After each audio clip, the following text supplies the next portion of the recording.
Évangile de Jésus-Christ selon saint Luc. En ce temps-là, entré dans la ville de Jéricho, Jésus la traversait. Or, il y avait un homme du nom de Zachée. Il était le chef des collecteurs d'impôts et c'était quelqu'un de riche. Il cherchait à voir qui était Jésus. Mais il ne le pouvait pas à cause de la foule, car il était de petite taille. Il courut donc en avant, grimpa sur un sycomore pour voir Jésus qui allait passer par là. Arrivé à cet endroit, Jésus leva les yeux et lui dit « Zachée, descends vite. Aujourd'hui, il faut que j'aille demeurer dans ta maison. » Vite, il descendit et reçut Jésus avec joie. Voyant cela, tous récriminaient. Il est allé loger chez un homme qui est un pécheur. Zachée, debout, s'adressa au Seigneur. « Voici, Seigneur, je fais don aux pauvres de la moitié de mes biens. Et si j'ai fait du tort à quelqu'un, je vais lui rendre 4 fois plus. » Alors, Jésus dit à son sujet, « Aujourd'hui, le salut est arrivé pour cette maison, car lui aussi est un fils d'Abraham. En effet, le Fils de l'homme est venu chercher et sauver ce qui était perdu. »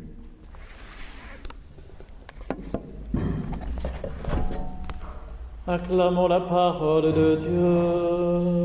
Louange à toi, Seigneur Jésus.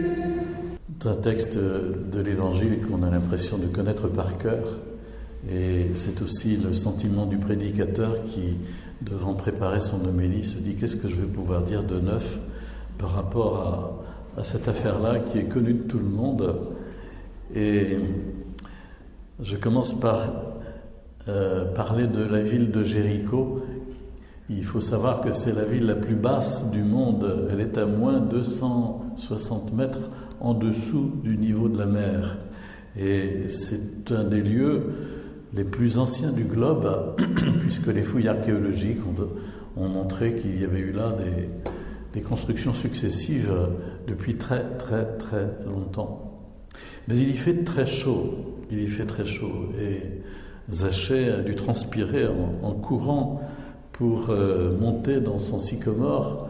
Enfin, une fois perché dans son arbre, il a dû s'essuyer le front et attendre patiemment, avec peut-être la petite bouteille d'eau qu'il avait amenée avec lui, que Jésus passe pour le voir. Zachée a un désir dans son cœur. Il veut voir Jésus. C'est pour ça qu'il a fait toute cette démarche. C'est quand même pas très glorieux pour un percepteur des impôts vendu aux Romains, haï de tous, de faire cette démarche, de monter dans le sycomore. D'ailleurs, quand vous allez à Jéricho, on vous montre le sycomore. On n'est pas absolument sûr que ce soit le même qu'autrefois. Mais voilà, il y a un sycomore sur la place publique. Et c'est quand même assez humiliant pour Zachée d'avoir fait cette démarche, ce qui veut dire qu'il a eu vraiment un profond désir dans son cœur. Il a couru, il a grimpé sur le sycomore, il voulait voir, s'est dit plusieurs fois, puis il a vu. Mais c'est Jésus qui a levé les yeux. Et quand vous trouvez cette expression dans les évangiles et dans l'Ancien Testament, lever les yeux, c'est vraiment aussi contempler le mystère de Dieu. Et Jésus lève les yeux vers cet homme qui a dans son cœur un grand désir, et Jésus est convaincu que Dieu va accomplir une œuvre dans ce cœur, dans le cœur de cet homme. Et Jésus va avoir simplement cette parole, « Zachée, descends vite, descends ». Alors ça peut s'entendre descendre ton arbre, évidemment, c'est clair, mais ça peut s'entendre aussi par le fait que Zachée a besoin effectivement de sortir de son orgueil, de sa position sociale, et il a besoin de s'abaisser devant Dieu. Et celui qui demande à Zachée de descendre, c'est lui qui, le premier, est descendu, il s'est fait homme, il est venu du ciel, il est descendu parmi nous. Et donc, Zachée va répondre, ou va s'exécuter, vite, il descendit, comme écrit Saint Luc, et reçut Jésus avec joie. Saint Luc a toujours l'art de raconter les événements en soulignant la joie qu'il y a d'être en présence de Jésus. Et on va peut-être changer de lieu pour passer dans la maison de Zachée. D'ailleurs, tout le monde, ça fait jaser tout le monde. Il est allé loger chez un pêcheur. Et Zachée va exprimer qu'il est touché par la présence de Jésus chez lui.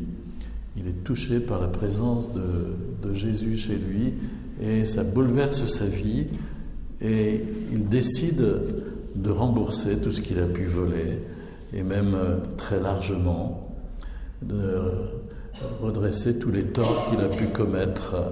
Il change de vie. Et voilà ce que Jésus attendait, des choses concrètes.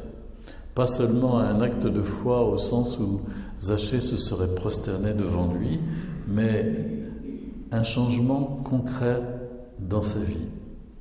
Et nous pouvons nous dire aussi cela pour nous-mêmes. Qu'est-ce que le Seigneur attend de moi comme changement concret dans ma vie? À moi aussi, il dit, descends de la position où tu t'es placé et puis permets-moi de venir chez toi. Et qu'est-ce que tu vas faire pour répondre à mon appel? Voilà, simplement je voudrais dire cela, que cet évangile nous invite à entrer toujours plus dans la conversion, dans l'accueil de Jésus qui bouleverse les vies chaque fois que nous lui permettons d'entrer.